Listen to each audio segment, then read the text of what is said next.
Cox, Chairman, or Chief Operating Officer and Senior Executive Vice President of the Dallas-Fort Worth International Airport. Mr. Cox.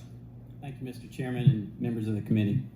On behalf of Dallas-Fort Worth International Airport Board, I want to thank you for the opportunity to testify. This debate should not turn upon what is convenient for one carrier. This debate cannot be reduced to sound bites or simplistic arguments.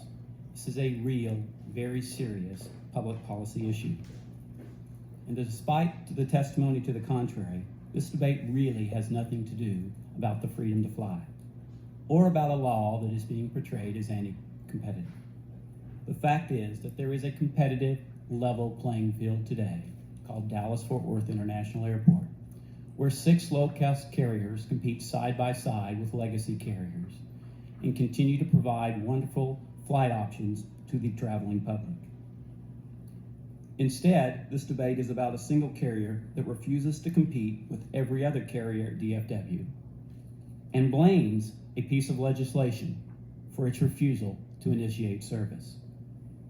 In short, Southwest Airlines wants to compete, but only on its terms. Today, Southwest has an unprecedented 97% seat share of commercial air traffic into and out of Love Field.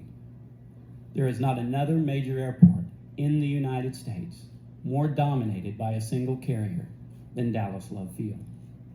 At essence, Southwest Airlines is asking Congress to grant it a competitive advantage at the expense of all of the other airlines that played by the rules and invested for the last 31 years in DFW Airport.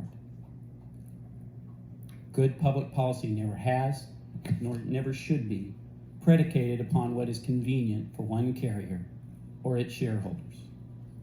Instead, I respectfully submit that this debate should discuss the merits of honoring a compromise that was agreed to by all. A member of our board, Fort Worth Mayor Mike Moncrief, respectfully asked this committee to remember that it was the federal government which directed Fort Worth and Dallas in the mid-60s to close their airports and choose a single airport. As a result, Fort Worth has closed its airport while Love Field remains open today. In the words of the mayor, we believe in a handshake and a deal is a deal. The Wright Amendment came in response to efforts to undo the original agreement, not for any other reason. Despite the rhetoric to the contrary, Southwest Airlines actually lobbied for the passage of the Wright Amendment. It has attempted to use it as a foil to prevent carriers from entering Love Field, has chided the Department of Transportation to fulfill the congressional intent, has sent letters urging the city of Dallas, the city of Fort Worth, and the airport board to honor this compromise, and in one filing with the federal government, even suggested that Congress should kick out anyone who wants to alter this agreement. The debate should also focus on the smaller states and the cities that would likely lose service if the Wright Amendment is repealed and the hub is divided, on the impacts of the local community of reopening a facility that was supposed to be closed to all commercial traffic, and on the 268,000 men and women who have their livelihoods that depend upon an airport that was built for everyone to compete fairly and effectively. Recognizing that Southwest Airlines and people want Southwest to fly, and the fact that DFW has 21 vacant and available gates, DFW has placed an unprecedented offer on the table, valued at $22 million, free rent for a year. We stand ready to negotiate with Mr. Kelleher, Mr. Ricks, or Mr. Kelly to make that offer even better if they will simply sit down with us. The fact is that Southwest can leave its short-haul traffic at Love Field and initiate long-haul traffic at DFW. This is precisely what Continental Airlines does today in the DFW marketplace. But you don't have to believe me. You can believe an expert in 1990 who raised his hand and swore to tell the truth in a deposition and was asked a question of whether or not he believed the Wright Amendment needed to be repealed.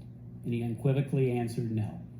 And when asked why, he stated the following, and I will quote, "Well, we think that there is some merit to the position that there is no city in the United States that has 2 full-fledged hubs competing against one another successfully.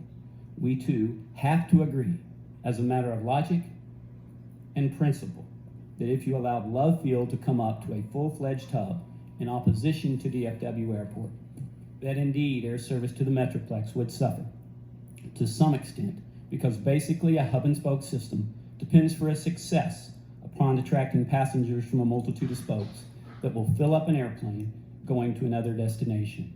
If you divide an operation between airports, you're likely to lose service to some of the smaller cities. Sound familiar? That was Mr. Kelleher's quote. I've got it here, Mr. Chairman. That is a quote from Mr. Kelleher. It takes considerably more time than I am. I would like to bring that deposition before the committee if I might, when Mr. Cox is finished. Finish up. May I finish, sir? Thank you. The expert was none other than Mr. Kelleher. In closing, sir, on behalf of DFW Airport and the leaders who had the vision and the tenacity to design and build this great facility, and on the men and women who have the honor and privilege of operating this engine today, I want to respectfully urge you to rebuff any efforts to repeal the Wright Amendment. There is simply too much at stake. I would ask the full statement be submitted. They have, I have about 3 questions, and then I'm Chairman, could we, since usually